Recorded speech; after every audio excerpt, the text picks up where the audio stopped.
Olá, amigos da missão. Olá, amigos Amicast. Estamos aqui hoje mais um podcast Amicast. E hoje eu estou aqui com a turma aqui da Pesada. Pessoal aí que eu amo muito, que eu já conheço eles há muito tempo. Nada mais, nada menos do que minha família, Estela, Azaf, Adriana. Benção demais. Deixar a Adri começar aí. Fala aí, Adri. Se apresenta aí para a turma. Bom dia para todos. Meu nome é Adriana Benfica, né? Sou casada com Jackson. Estou aqui com a Estelinha, a minha filha mais nova, o Azaf, nosso primogênito. Hoje a gente veio aqui contar um pouquinho da nossa história, da nossa missão, né? Para vocês. E é isso aí, pessoal. Nós somos, né? Esse podcast já é um podcast missionário e hoje eu achei bem propício chamar aqui a Estela, o Azaf, a Adri, para a gente falar um pouco aqui que eles têm vivido, né? Esses anos aí com a gente na missão, né, Estelinha? Quer falar alguma coisinha, Estela? Conta uma história que você lembra, de algum testemunho. Não, Té? Isso, esse podcast. Então, e você, amor? É, Você aceitou essa proposta comigo? Você aceitou esse desafio? Desde, né? Assim, quase 20 anos juntos aí. E desde o começo, assim, o que que assim tem te tocado mais dentro da missão? Então, verdadeiramente é um desafio, né? A gente começou de uma forma diferente essa missão. Jackson começou fazendo trabalho na rua, aos poucos, ele ia à noite e levava uma mochila com roupa. E foi aos poucos crescendo e amadurecendo, né? Então, assim, a gente foi aprendendo muito no decorrer dessa caminhada. No começo, lógico, como todo começo não é fácil, a gente teve que ir uma adaptação, tanto na estrutura familiar, né? Como também no conhecimento com o projeto que a gente tinha, que a gente tem até hoje, né? Que na época era novidade para a gente também.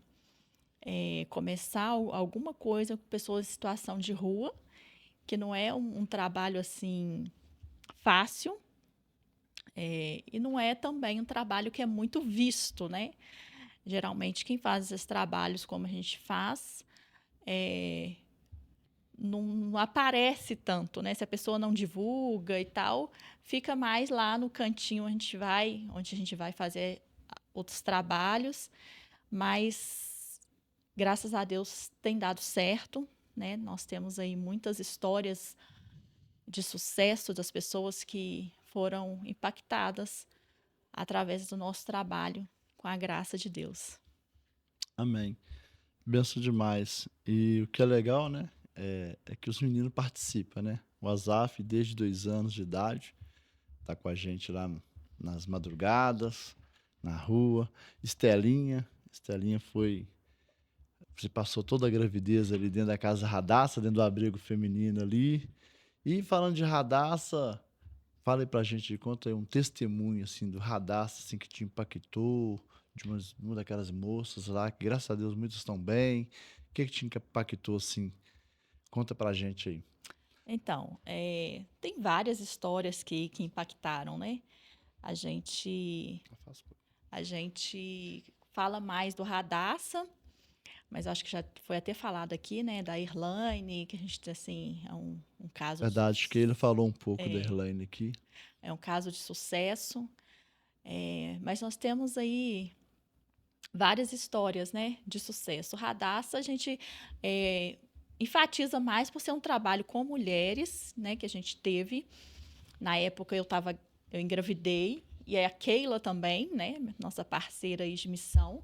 Então a Estela e a Isadora elas foram criadas dentro de uma casa de recuperação. A gente passou o resguardo assim a fio e pulamos do resguardo já para dentro da casa de recuperação. Então, as meninas da casa de recuperação pegavam elas, cuidavam delas também, ajudavam a gente no dia a dia da casa de recuperação com as mulheres. Trabalhar com mulheres dependentes de química foi, assim, eu acho, um dos nossos maiores desafios, porque Hoje em dia, se você vai conversar com as pessoas que trabalham com pessoas dependentes químicas, a maioria evita até ter casa de recuperação feminina, porque mulher dá muito trabalho. Então, assim, nós tivemos muitos desafios, mas também cremos que tem os casos, né, que a gente vê, como da Irlane, como da Tati, pessoas que ainda a gente tem contato, mas tem aquelas que a gente não tem contato, mas a gente acredita na semente que foi lançada no coração de cada uma. Muitas das vezes as pessoas questionam, mas trabalhar com essas pessoas em situação de rua, mexer com dependente químico, geralmente essas pessoas não querem nada. Você acha que vai dar certo, depois volta para as drogas. E eu tenho na minha mente o seguinte, que você, né, que se propõe a fazer uma missão, você está sendo uma pessoa usada por Deus para ajudar aquela pessoa. Ou seja, você está sendo uma oportunidade que Deus colocou nessa terra para essa pessoa. Então, se essa pessoa um dia chegar e falar assim, eu não tive oportunidade, Deus vai mostrar para ela que você foi a oportunidade que Ele deu para ela aqui na terra. Ou seja, nenhum trabalho é em vão. Por mais que as pessoas falem assim, mas as pessoas não recuperam. Recuperam sim. E tem essa questão que eu levo para mim. Se não recuperou, de qualquer forma, o nosso trabalho não foi em vão, porque você foi o instrumento que Deus usou para aquela pessoa ter uma oportunidade. Então, ela não vai poder reclamar que não teve oportunidade, porque Deus usou a sua vida para ela ter uma oportunidade de melhorar, e se ela não quis, aí é outra história. Mas que o nosso objetivo é ser, né, essa mão estendida para essas pessoas, para que elas possam falar, realmente, um dia eu tive a oportunidade, eu que não quis aproveitar.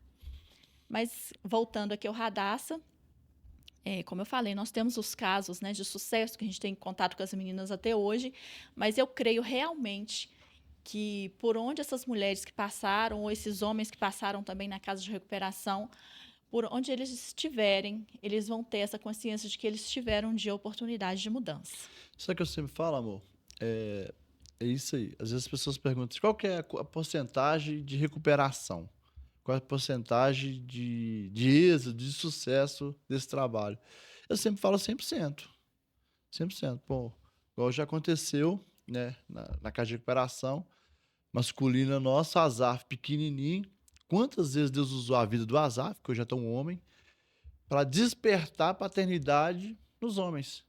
Recente mesmo, a Estela, no Café na Praça com a gente lá, um rapaz me chamou lá e falou, cara, tô vendo sua filha aí, eu vou voltar para casa, minha filha tá lá com a minha esposa, tem muito tempo, sozinho que eu não vejo, tudo assim.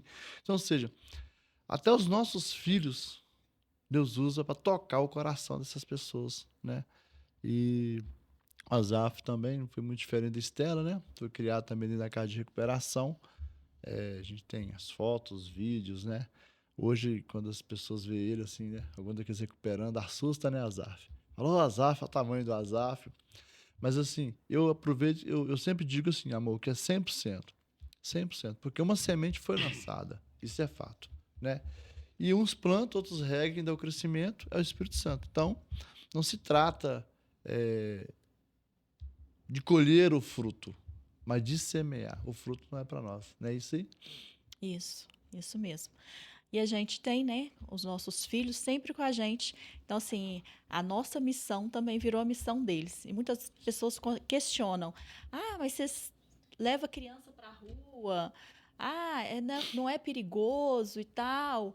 E muitas têm receio de levar as crianças em trabalho, né, tanto na rua ou em algum trabalho que envolva aí missões maiores, mas a gente tem esse entendimento também, que as crianças, os nossos filhos também são usados dessa forma. Por mais que muitas das vezes a gente, né, a gente tem todo o cuidado, a gente leva eles para a rua, mas a gente tem todo o cuidado com eles. E só de estarem ali, de representarem ali, né, igual a Estela pequenininha, uma criança, ou a Azaf também. A Azaf, a gente tem... Quando a gente começou os nossos trabalhos, a gente fazia trabalho muito tarde da noite, né? A gente trabalhava de dia, eu trabalhava, chegava em casa umas 2h30, 3 horas, a gente preparava as marmitex, Eu cozinhava, tinha vez que o Jackson não estava em casa, estava trabalhando, não conseguia ajudar. Tinha vez que eu fazia as marmitex sozinha, embalava Uns 200, 250, né? 200, 250 marmitex. E o Jackson, como ele é chato, ele não gosta de sopa, então ele nunca deixou a gente fazer sopa. Então era um cardápio mesmo, era arroz temperado, feijão, macarrão com carne moída, batata cozida com carne moída. Então, assim, era comida mesmo, arroz, feijão com substância. Que ele falava, não, eu não gosto de sopa, eu não vou levar sopa. Então a gente fazia essas marmitas. E tinha vezes que, assim, era 9 horas da noite, a gente ainda estava procurando o carro, porque a gente não tinha carro, para poder pôr essas comidas dentro de um carro e levar para a rua. Então, assim, tinha vezes que era 2 horas da manhã, a gente ainda estava no centro, e a Azaf tem foto, assim, de toquinha, todo agasalhado, bem pequenininho, assim, os meninos da rua, as meninas já conheciam ele, e brincava e tal, assim, parecia, assim, o Azaf bem acostumado Você com lembra, esse mundo. Zaf, de algum acontecimento assim, da rua, daquela época? Você era... Nessa época eu não vou lembrar, né, pai? Eu era criança. O Azaf não lembra disso, mas ele lembra que a gente deixou ele sozinho uma vez. De manhã você lembra, né, Azaf? Ele pegou trauma disso, tem que fazer terapia. A gente esquece, o Jacques foi me levar no ponto e deixou ele em casa, ele acordou sozinho, ele lembra disso até hoje. Mas aí a gente ia tarde da noite e voltava de madrugada, e eu levantava no outro dia, tipo, você chegava 2 horas da manhã para levantar 4h30, 5 horas para trabalhar. E sempre os meninos com a gente. Então, assim, eles cresceram vendo esse mundo. Vendo o que as drogas, o vício pode fazer com as pessoas. E a gente, assim, a gente tem casos nas ruas, assim, a maioria das pessoas tinham famílias, a gente já conversou com pessoas, assim, que falavam 3 idiomas, e, assim, gente que você fica assim, como é que a pessoa veio parar nessa situação? Então, assim, os nossos filhos, eles cresceram, né, nessa missão. Eles viram o que o vício pode fazer com as pessoas, viram assim na carne e no osso realmente, porque a gente pega muita situação na rua assim que é terrível, né? Você vê assim, você olha e fala, meu Deus, como o ser humano conseguiu chegar a esse ponto? O que o vício consegue fazer com as pessoas? Aí as pessoas pensam assim, mas isso é uma cena muito forte, mas o mundo lá fora ele não está nem aí. Eles não querem saber se a sua criança, se você tem filho pequeno, se seu filho é maior, eles estão lançando as coisas e se você não tiver cuidado, ele toma a mente, toma seu filho de você. E muitas das vezes a gente, como cristão, a gente fica com receio de levar as crianças, de mostrar essa realidade. Mas eu acho que o melhor exemplo que tem é esse, é você levar o seu filho, levar a sua família nesse caminho de servir ao Senhor, servir ao próximo e mostrar a realidade do que o mundo, do que as drogas, do que o vício pode fazer, desde pequeno. É verdade. É interessante que pouco tempo aí eu perguntou a uma irmã, né? E quer falar, filha? Quer não? Ela só a câmera lá, ó. E a gente tava conversando e ela falando que não leva a filha dela pra igreja, que não convida e tal. Eu falei, mas você não leva porque é porque eu não quero forçar. E, na verdade, não é nem forçar, né? A Bíblia diz, o próprio Jesus disse que o filho faz o que vê o pai fazendo.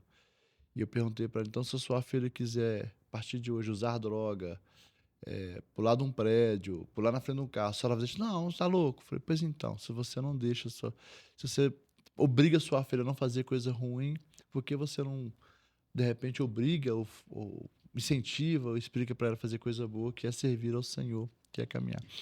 É realmente um desafio, né, amor? Muito grande. É, a gente já foi muito criticado por isso, né? De estar levando os meninos com a gente nos trabalhos.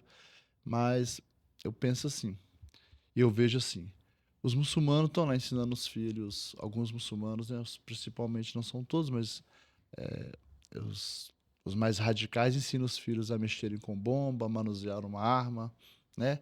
A gente vê as crianças nos movimentos das comunidades manuseando arma, droga, porque vê o pai ou um parente fazendo.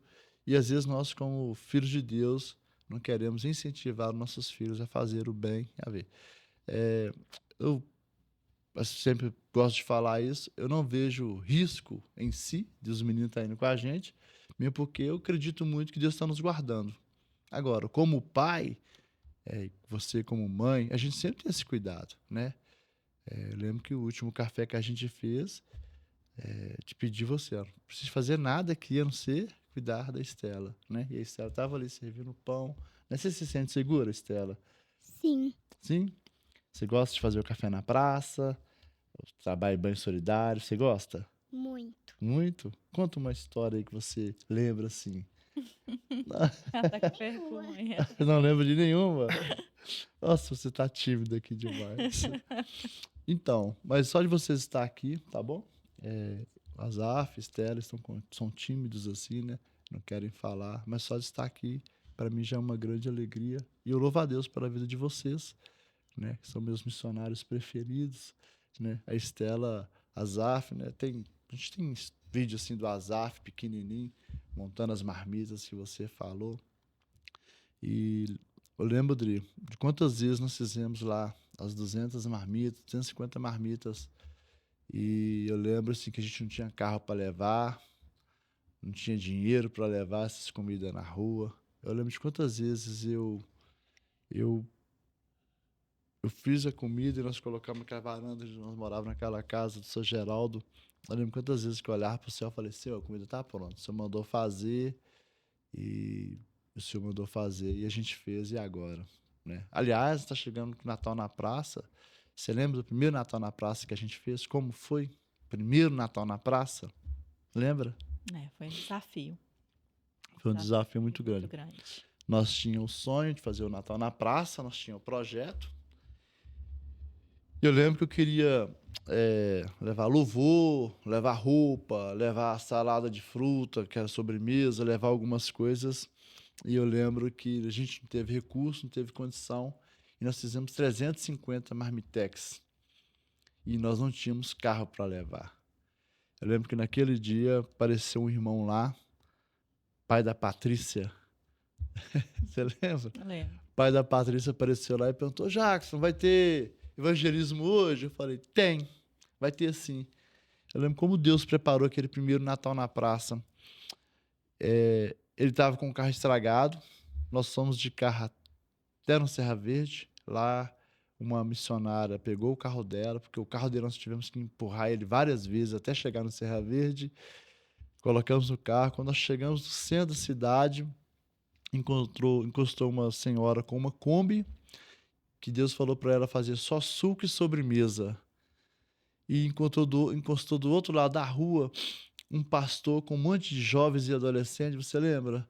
Com violão e roupa.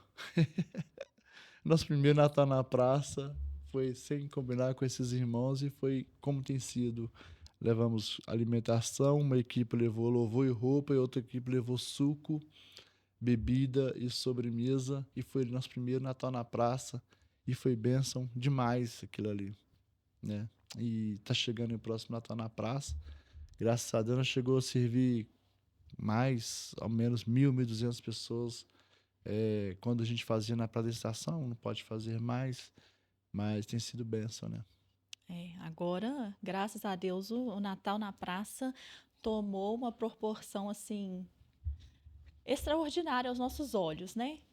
A gente tem aí vários parceiros que nos ajudam, que nos apoiam. Hoje virou assim, não é a gente não gosta de falar evento, né? Mas virou, se tornou um culto, né, ao Senhor, verdadeiramente representando ali o nascimento de Jesus, né? Porque o nascimento de Jesus não foi com luxo, não foi com muita festa, né? O nascimento de Jesus foi ali no secreto, no escondido, simples, mas que gerou na humanidade, né, o que nós vemos hoje, que é o Evangelho, que é a salvação, que é a cura e a libertação. E a gente entende que esse Natal na praça, esse jantar com pessoas em situação de rua, é uma representação do que é o evangelho. É você sentar na mesa com a pessoa que você nunca viu na sua vida, você não sabe do passado daquela pessoa, você vai conhecer um pouquinho do presente dela ali, mas a sua palavra, porque a gente orienta muito, a nossa maior orientação para os voluntários, né, para os irmãos que servem é essa, é de sentar à mesa com a pessoa, conversar, tentar entender um pouco aquela pessoa que está sentada ali com você, trazer esse aconchego de realmente de família, de ceia, né? De sentar, comer, ouvir. E a gente crê, né, nessa semente que é lançada nesse jantar. Hoje, graças a Deus, a gente tem parceiros maravilhosos, a gente consegue ter uma tenda maravilhosa, a gente fecha o lugar, banheiro químico, comida assim, muita comida, a gente faz, tem as nossas voluntárias que ajudam na cozinha, a gente começa o trabalho cedo, um cardápio assim maravilhoso, Cardápio de ceia de Natal mesmo, né? cardápio de Pernil assado, ceia de frango Natal, assado, maionese, farofa, maionese, tudo da arroz, melhor tutu. qualidade. Tudo da melhor qualidade. Então, as pessoas, assim, elas ficam encantadas quando chegam lá. Eu lembro que depois que a gente fez esse primeiro, o segundo que a gente fez, eu lembro que eu fiz arranjo de mesa para todas as mesas. Eu lembro que eu peguei garrafa, né? A gente não tinha muita condição. Eu peguei garrafa de vidro de refrigerante transparente e eu coloquei arroz, feijão dentro delas e coloquei uma florzinha em cima, uma florzinha dentro, né? E o arroz e o feijão ali para mostrar realmente que era um jantar e tal. E colocava e organizei da melhor forma possível uma mesa bem bonita. Então a gente faz com todo carinho. Eu tenho para mim assim que a gente, quando a gente faz, a gente quer trazer como assim, como da mesma forma que os meninos, né, lembram essas pessoas da família que eles deixaram para trás, muitas das vezes da infância, quando a gente faz esse jantar, a gente quer lembrar essas pessoas que existe ainda uma chance, que existe uma oportunidade de elas estarem sentadas à mesa com a família, com os amigos, e a gente faz assim para trazer essa lembrança emocional mesmo. Eu lembro que quando a gente ia na casa de recuperação, quando a gente começou no projeto e tal, a gente ia numa casa de recuperação, a gente levava um lanche na sexta-feira. Aí teve um dia que eu falei assim, gente, vamos fazer queimadinha? Aí as meninas, por que queimadinha? Eu falei assim, gente, queimadinha lembra a infância, né? A gente lembra de mãe fazendo queimadinha, a gente lembra de escola, né? Que tinha merenda com queimadinha. Então, assim, vamos fazer, porque isso vai trazer a memória daquela pessoa que ela já teve uma infância, né? E foi dito e certo. Na hora que a gente levou, que a gente começou a servir, a gente fala os meninos, né? Até estranho, mas os homens da casa de recuperação começaram a falar: nossa, tô lembrando de quando eu era criança. Nossa, lembro disso na escola. Quantos anos tem que eu não tomo uma queimadinha? Então, assim, a gente faz assim de uma forma com propósito mesmo, de trazer a lembrança, aquilo que traz alegria, né? Talvez aquele cara que estava ali há muitos anos na rua, na hora que ele tomou aquela queimadinha, ou na hora que ele sentou na mesa para fazer uma refeição de virada de ano, de Natal, ali ele lembrou, né, que um dia ele teve uma vida normal, ele teve uma vida sem vício. E a nossa esperança é que nesses pequenos picos de memória, o Senhor venha constrangê-los, o Espírito Santo venha constrangê-los a voltar, né? A voltar a ter uma vida de novo, porque isso pode acontecer. Por mais que muitas das vezes as pessoas olham de fora e não acreditam, nós acreditamos no poder que o Senhor tem para restaurar essas vidas. E é por isso que nós estamos aqui, né? O Azaf está com 17? 16 anos. E nós há 16 anos nessa caminhada, porque nós acreditamos, não por nós, mas por aquilo que o Senhor pode fazer através das nossas vidas. Nesses pequenos detalhes, o Senhor pode resgatar essas vidas de novo. Eita, aí é bênção. Rodrigo, algum momento assim, você já pensou em desistir? E por quê? Ai, né, a gente pensa em desistir, sim. Como não? Acho que todas as pessoas que enfrentam caminhar num propósito, ela passa por por esses conflitos, né? Você sabe que para cada propósito de Deus, o diabo tem 10 propostas, né? Não tem jeito, a gente não pode levar para esse mundo da fantasia que parece ser tudo muito bonito. As pessoas, quando vê o nosso trabalho, né, igual os eventos maiores, igual o Jantar na Praça, falam, nossa, ficam encantados e tal, mas por trás de todo esse processo de jantar, de levar, né, igual nós temos os cafés também todo domingo, é café na praça. Então, assim, a gente leva 300 pães, 300 pedaços de bolo. A gente faz kit com pedaço de bolo, com biscoito. Então, tem todo um antes disso, né? Tem lá o Azaf e a Estela trabalhando lá no sábado à noite. Tem vezes que ficamos até 11h30, meia-noite, fazendo kit. E, assim, a gente tem os nossos desafios, porque A viver... Estela tem um desafio, né? Direto ela fala, né? Eu não posso viver. É. A Estela tem vezes que questiona, E porque o não vamos fazer Azaf isso. sempre é nossa referência para ela, né? É, A gente fala, o Azaf sempre ajudou desde novinho. desde pequenininho. E ela fica assim, querendo empurrar a gente com a barriga, não querendo fazer os kits com a gente. Mas graças a Deus, o Azaf e a Estela, eles são bênção. Eles são bênção na nossa vida. É lógico que a Estela está numa idade que ela quer brincar, quer mexer no celular e tal. E aí, na época do Azaf era diferente, né? Na época do Azaf não tinha celular igual a Estela tem hoje e tal, não tinha tantos atrativos, mas mesmo assim, eles estão sempre com a gente. Em todos os momentos eles estão ali apoiando. Mas voltando aqui à pergunta, é lógico que a gente pensa em desistir, né? Porque cumprir um propósito não é fácil. Tem várias etapas, né? Tem a etapa da adaptação, da aceitação, até falo do luto, né? Porque muitas das vezes a gente planeja uma coisa para a nossa vida e se você entra, né, no caminho de realmente seguir o seu propósito, você acaba vivendo um luto, né? Porque você fez planos para sua vida totalmente diferente daquilo que você está vivendo. Então tem todo um processo de aceitação, de luto, de se manter Esse luto que firme. você fala dos seus sonhos, das suas É, vontades, seus projetos isso. pessoais. É isso, porque é igual eu estou explicando, né? Tem essa questão de você olhar e falar assim, nossa, a gente está seguindo esse caminho, mas o que eu tinha pensado era esse. Então, assim, aí eu tenho que viver o luto daquilo que eu pensei, que eu planejei, né? Para poder seguir esse caminho que é o propósito. E, igual eu falei, muitas das vezes o propósito ele é visto quando ele dá certo, né? Assim, aparentemente para as pessoas. Mas muitas das vezes tem pessoas que cumprem um propósito que não é visto, né?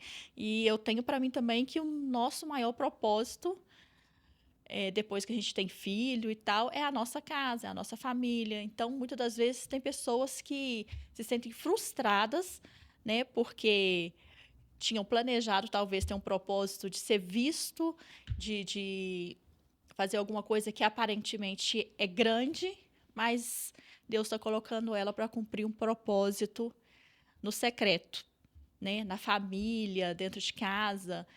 E por mais que a gente tenha todos esses trabalhos, essas frentes de trabalho, por mais que a gente já esteja todos esses anos, eu creio que o nosso maior propósito ainda, o meu maior propósito, o maior propósito do Jackson, ainda está no secreto, que é esses dois aqui, que é a nossa casa.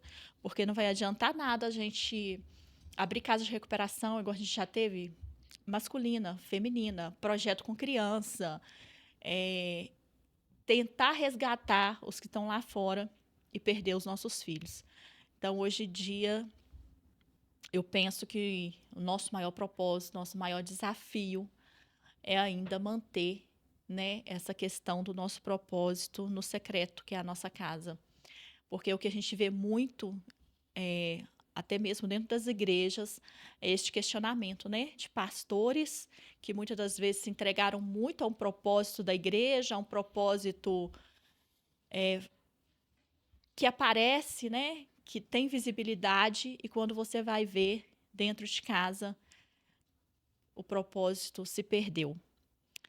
Mas é isso, né? Nosso maior propósito é a Estela, é o Azaf.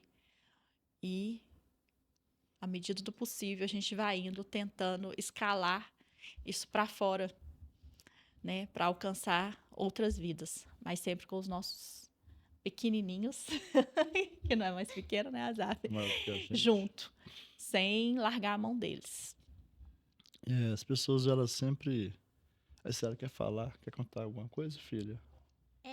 Na questão que a mamãe falou, que o papai perguntou pra ela se ela já pensou em desistir, não tem como não pensar assim em desistir.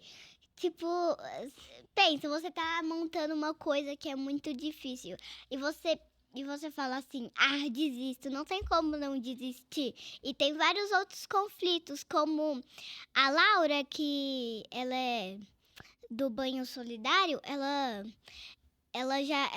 teve um conflito na primeira vez dela. Ela ficou com medo dos moradores de rua, assim. Ela só ficava dentro da Quantos anos cozinha. a Laura tem? 6. 6 anos? Então deve ser natural também uma criança de 6 anos Só ter que medo, né? só que quando ela tava, só que na primeira vez que ela tava lá, a primeira vez no banho, ela tava com 5 anos. 5 anos? E você ajudou ela com medo dela? Ajudou? Aham. E você já teve medo, filha? Na rua, Já. assim, trabalhando com a gente? Alguma vez já teve medo? Já. Quando foi? Acho que foi no café na praça. É? Me conta. Eu não lembro, que eu era pequena. Ah, você era pequenininha? Você era mais pequena ainda? É. Ah, Mas hoje em dia a Laura agora tira de letra, né, Estela? Ela acostumou. Ela acostumou.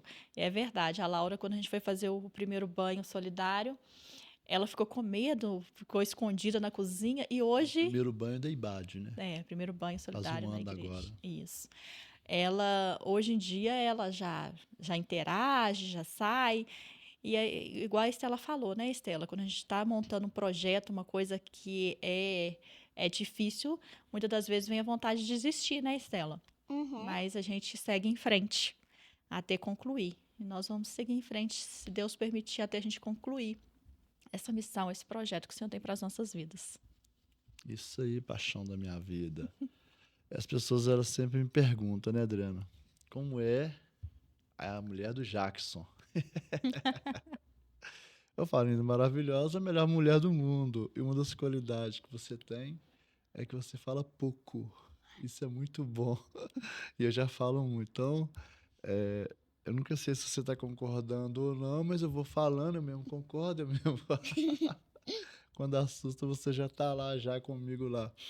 Mas, agora, dentro disso aí, qual foi o maior desafio, assim, que eu já propus, assim, com você e você aceitou e que deu certo ou que não deu certo?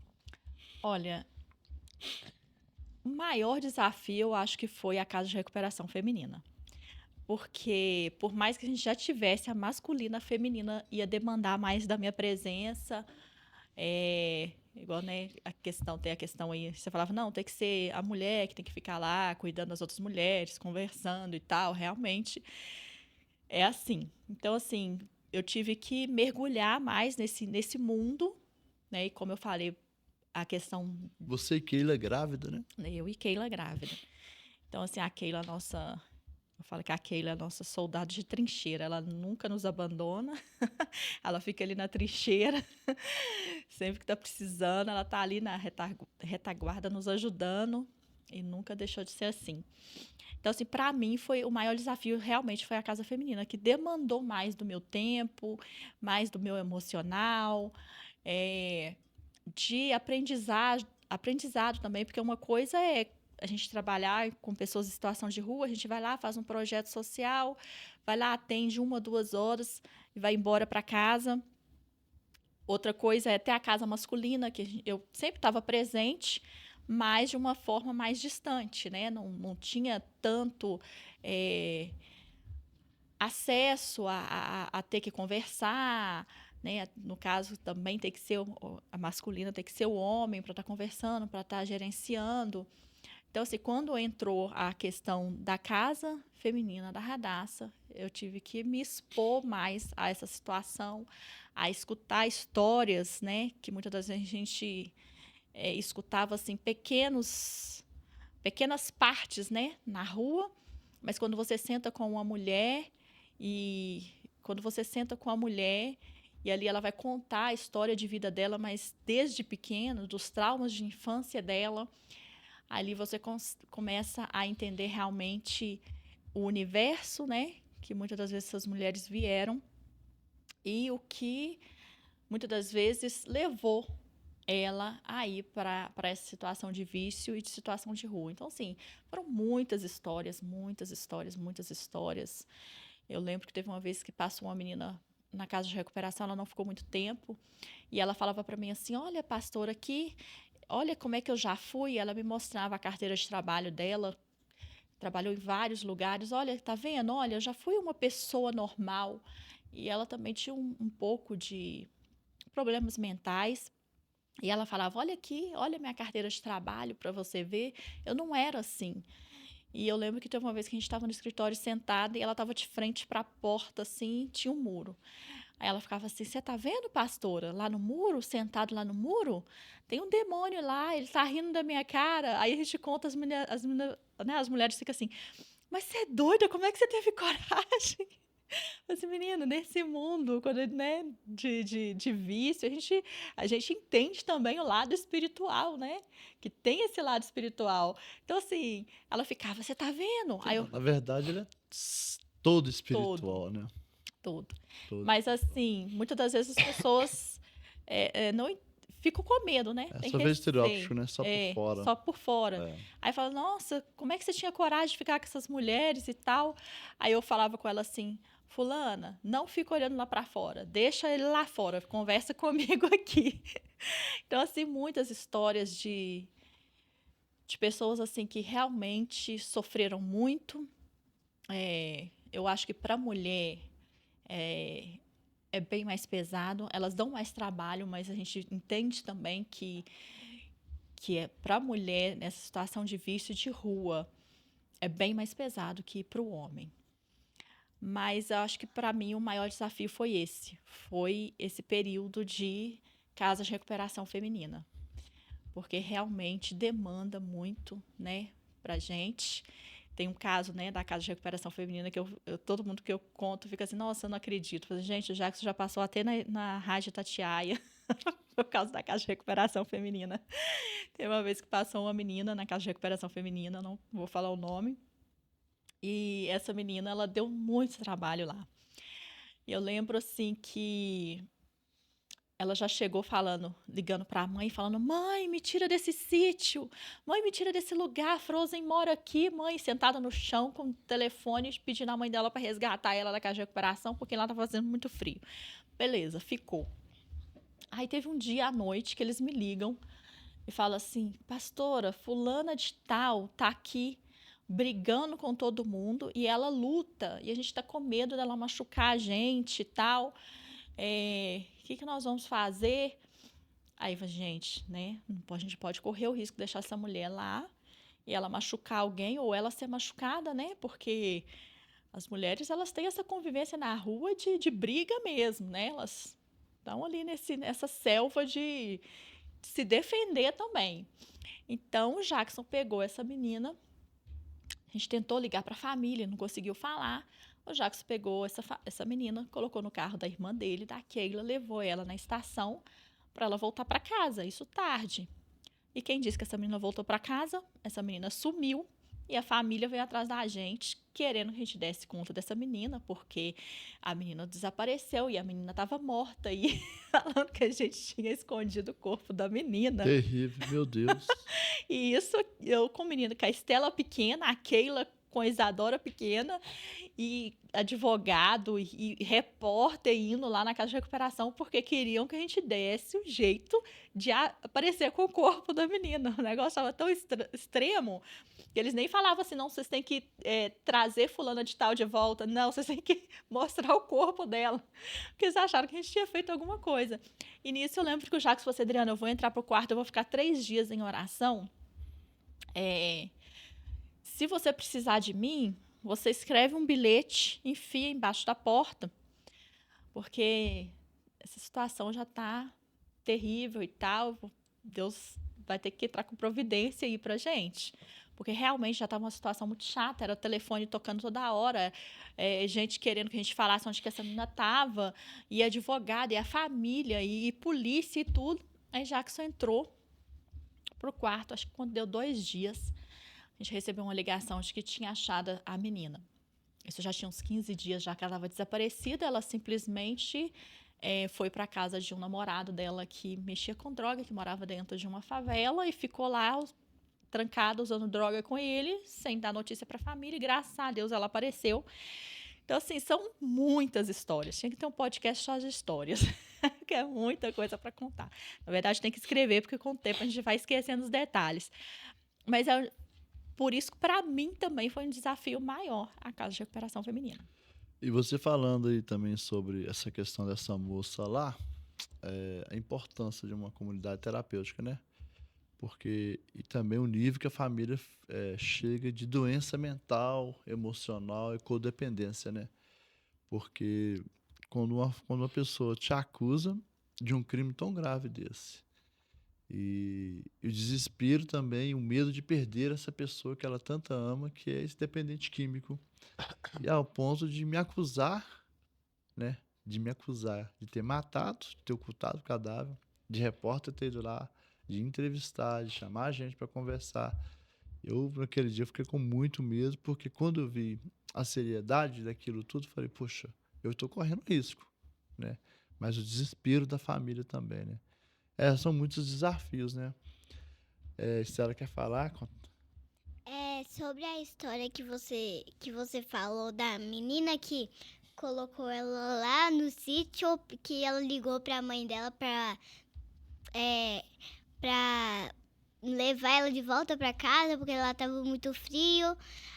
Por isso que lá em casa você fala que no terreno que tem assim, mais ou menos em frente, mora a Frozen lá.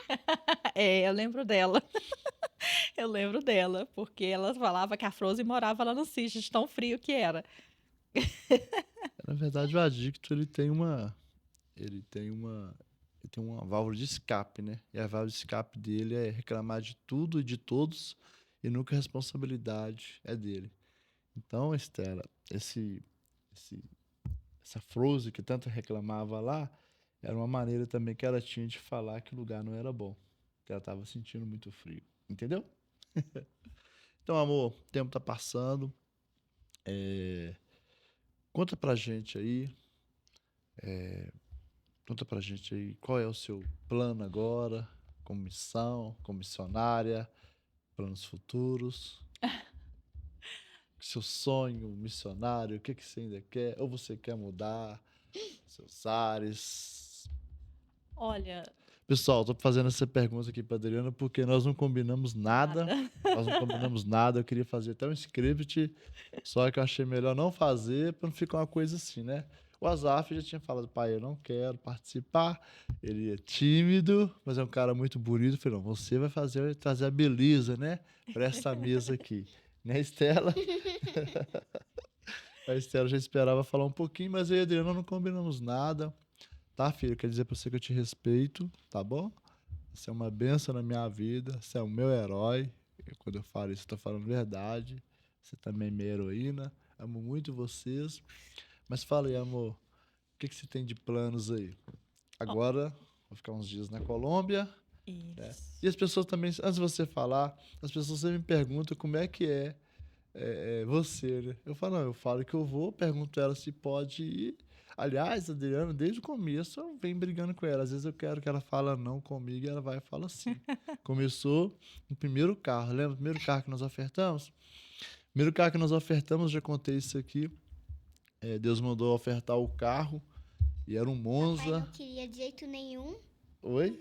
Papai não queria ofertar o carro de jeito nenhum. Eu não queria, era um carro que eu tinha, não tinha essa experiência que dar é melhor do que receber. E aí, eu falei com a Adri, Deus tá mandando ofertar o carro. E ela falou, então oferte. Eu falei, que mulher miserável, gente. Como assim oferta o carro? Briguei demais. Por quê? A minha intenção era, né, chegar diante de Deus e falar: Senhor, a mulher que tu me deste falou que não é para dar o carro, né? Porque eu queria transferir, né, a culpa ou dividir, né, a minha, eh, minha mentalidade de escassez, né? E depois veio um, veio outro, e nós ofertamos todos, né? Um dos carros, também já contei aqui no podcast, que eu ofertei o carro e no outro dia ela pediu para me buscar alguma coisa. Eu falei: não te contei, não? Contou o quê? Eu falei: o carro. Deus mandou ofertar o carro ontem, eu ofertei. Então, assim, e aí a gente tem levado isso aí, né? Mas fala aí quais os seus planos, minha linda. Não, planos. é, Não faço planos. Os meus planos são a curto prazo, o que eu vou fazer amanhã, depois. A gente vive num dilema, né? Sempre entre a razão, a emoção. Eu falei com a minha cunhada esses dias, quem vive do propósito, é, a maioria das vezes tem que deixar a razão e a emoção e ir para o espiritual mesmo, deixar a vida ser guiada realmente por aquilo que Deus quer para a gente. Porque na nossa trajetória, a gente já tentou tantas coisas fora da missão, fora desse propósito que nós temos de vida, né? Que é ajudar o próximo, e sempre deu uma travada. Então, assim, a gente tem os nossos sonhos, né? Muitas das vezes a gente fica ali construindo ele aos poucos, né? Igual a gente sempre teve a vontade de trabalhar com criança, a gente montou um projeto para criança, ficou um tempo, entrou a pandemia, nós tivemos que parar. Aí a gente teve vontade de novo, há 1 ano atrás, 2 anos mais ou menos, de montar novamente um projeto com criança. Mas aí a gente teve que fechar, não deu certo. A gente entende também que trabalhar com criança é um pouco mais complicado, de uma certa forma, que exige muito mais atenção, muito mais tempo, muito mais paciência. Não é brinquedo, né? A gente pegar uma vida que está ali em formação e trabalhar essa vida, e trabalhar com essa vida. Então, assim, eu acho que a gente ainda tem uma pegada ainda de não ter concluído, né, essa questão de um projeto para criança. E a gente tem muito sucesso em tudo que a gente faz com a questão de dependente químico, de pessoas em situação de rua. Igual eu falo com a Jax. Ô, Jax, nós dois somos um casal muito estranho. Esses dias a gente saiu, eu falei com ele: Jax, você já reparou que a gente, para sair e tal, a gente é muito casa, a gente gosta muito de ficar em casa. A gente não dá muito certo, mas se falar com nós assim, falar com nós dois assim: vamos montar um projeto, vamos fazer um jantar na rua, vamos fazer um café. Em meia hora a gente já consegue articular tudo e fazer, assim, numa sintonia que muitas das vezes nem conversar, a gente conversou sobre os detalhes, mas ali na correria a gente consegue fazer. Então, assim, a gente acaba sendo um casal meio atípico, né? Meio diferente. Então, assim, Não, final de semana passada, né? Nós saímos, né? O Azaf estava para um sítio, Estela estava na casa das amigas. E aí nós saímos e assustamos, estamos de volta em casa. a menina que ficou Aniversário de com a casado. Estela até falou assim: nossa, mas já? Aí eu falei assim: nossa, Jax, nós dois estamos uma negação para ser um casal que foi normal. na esquina e voltou. Né, Estela? Para ser um casal normal, porque se falar assim, vão pra rua 2 horas da manhã, a gente dá um jeito, levanta, arruma as coisas e vai. Agora, para sair, para fazer as coisas normais, a gente tem essa dificuldade. Mas futuramente, igual o Jax está indo para Colômbia, né? A gente está aí expandindo o MDJ para Colômbia agora, porque a gente já tem, graças a Deus, depois o Jackson deve postar aí nas redes sociais dele, o projeto lá da África, né, amor? Que a gente tem ajudado também. A gente sempre procura estar levando... Dois postos, né? 3 postos. Nós participamos lá na África, lá, um poço artesiano, 2 cisternas, e juntamente agora as 2 últimas com o pastor Demetrio de Brasília. Mandou os vídeos, mandou as fotos, esqueci de compartilhar com os irmãos. O pessoal agradecendo, né? É importante isso, porque a gente não faz nada sozinho, né, amor? Nós temos nossos parceiros, nossos mantenedores, pessoas que acreditam, enviada por Deus, que participam com a gente de todos esses projetos. E esse último agora, que foi furado, semana passada, o pastor Demetrio mandou para mim as fotos, os vídeos, está abençoando mais de 600 crianças na África e em Moçambique.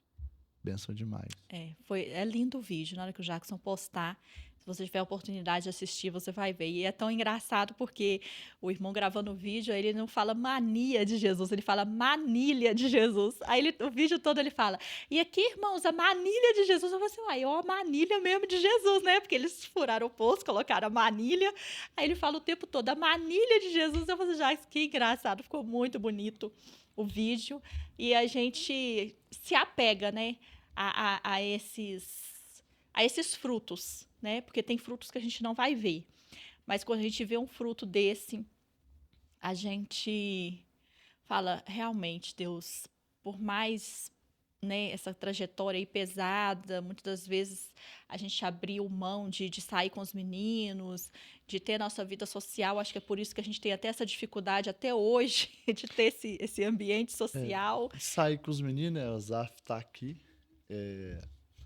Eu me lembrei que agora aqui, não sei se você vai lembrar, Zaf, a gente tava juntando moedinha para comprar uma bicicleta para você lembra? E aí, você Adriana ficou muito brava. Eu falei, ó, Zaf, vamos quebrar seu cofre pra gente fazer o que era? Um café na praça? Lembro, mas era pra comprar alguma coisa pra projeto. Projeto, café na praça. Aí a gente tava juntando dinheiro pra. Não, primeiro foi pro videogame. Comprar um videogame. E aí a gente juntou dinheiro lá quase um ano lá, tinha um cofre assim enorme. Eu tenho as fotos lá, ser pequenininho, menor do que a Estela. Quebramos o cofre, juntamos. Ah, quebrou o cofre. Pra gente fazer o café na praça amanhã. Aí um amigo, um irmão, que hoje acho que ele mora nos Estados Unidos já há muitos anos, veio, ficou sabendo da história, deu pra você um videogame. Depois nós começamos a juntar pra comprar uma bicicleta, né? Você cresceu, foi comprar uma bicicleta. Lembra disso também? Aí nós juntamos, quebramos o cofre do Azaf para fazer alguma coisa também, por algum dos projetos, eu já não lembro qual foi. E aí passou um tempo, você ganhou uma outra bicicleta e é isso aí. Te interrompi, mas eu lembrei dessa história que achei legal contar. E é isso aí, nosso tempo está acabando. E para mim esse podcast aqui, eu achei que a gente ia interagir mais, mas eu acho que vocês não estão, né? Estão meio tímidos aqui, mas foi bênção. Quero dizer para vocês aqui que eu amo muito vocês e eu não poderia fazer nada se vocês não estivessem comigo.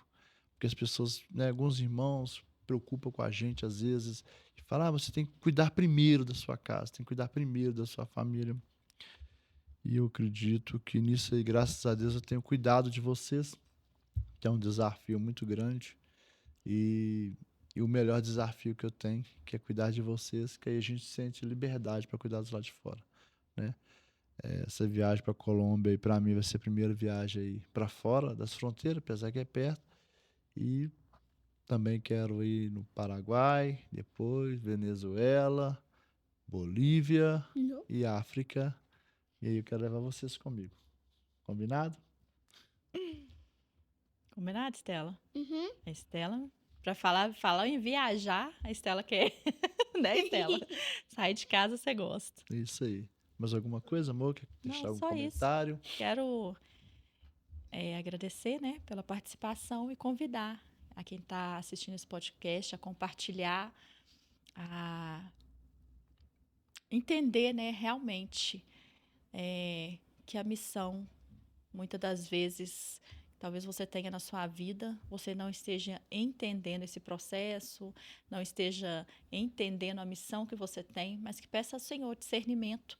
Igual eu falei, muitas das vezes, talvez a sua missão esteja no momento ficar em casa, cuidar da sua família, do seu filho. Talvez a sua missão hoje seja estar cuidando da sua saúde, que a gente vê também muitas pessoas que foram muito ativas e hoje não conseguem mais, por motivo de saúde, ter essa atividade. Muitas das vezes ficam depressivas, ficam chateadas, mas que você venha entender, né, o propósito que o Senhor tem para a sua vida e talvez o momento da sua missão, né? Talvez a sua missão nesse momento seja a sua casa, seja a sua saúde, seja a sua igreja, mas que você venha sempre estar se movimentando naquilo que o Senhor tem para sua vida. Amém. E eu sempre falo, amor, que missão não é ir sair de casa, viajar, né? Não, a missão começa dentro de casa mesmo, como você disse. E a missão começa dentro de casa cuidando dos seus, né? O desafio. E a missão segue no trânsito, na rua, no trabalho, na faculdade, na escola, né? Nós precisamos entender que somos filhos de Deus e temos uma missão nessa terra. E eu quero mais uma vez aqui agradecer a vocês. Obrigado por aceitar o desafio. Obrigado, filho. Te amo muito. Obrigado, filha, De nada. por aceitar o desafio de sentar comigo aqui nessa mesa. E obrigado, amor. Te amo. Amém. Jesus. Tamo junto. Amém. Amém? Amém. Até que a morte nos separa. Como eu sempre falo com a morte, não precisa ter pressa, que a gente nem briga, né? A gente tem dado certinho aí. Né? E você que chegou até aqui, quero pedir você aí para compartilhar esse vídeo para um amigo, para uma família, para amigos missionários ou não. E deixa aí seu like, segue a gente aí, compartilha esse vídeo com mais pessoas. Obrigado por estar até aqui. Deus abençoe a sua vida. Até o próximo vídeo. Amicast.